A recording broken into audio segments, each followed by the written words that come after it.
And as Expo Jamaica enters its penultimate day, Jamaican exporters have been weighing in on the future of local export market to the U.S. Here's Halshane Burke with that report.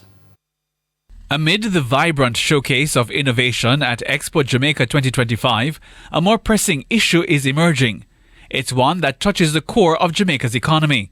Exports from Jamaica to the United States will now attract a 10% tariff, as U.S. President Donald Trump on Wednesday imposed charges on imports.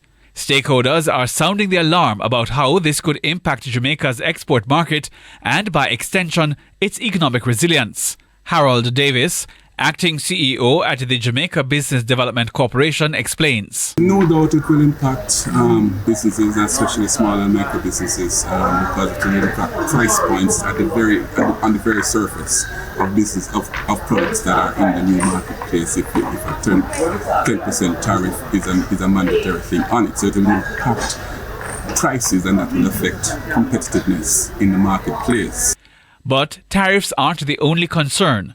Mr. Davis says remittance inflows, which remain a lifeline for many Jamaican families, are also under growing pressure. Remittance flow is interestingly critical in the sustenance and development of micro and small businesses in Jamaica. So that's another challenge that we see on the horizon as well. But there are opportunities whenever there are challenges. One opportunity, he says, is to widen our scope and look at other marketplaces where there are benefits and there are opportunities to get into as well. We can't have to see it as an opportunity.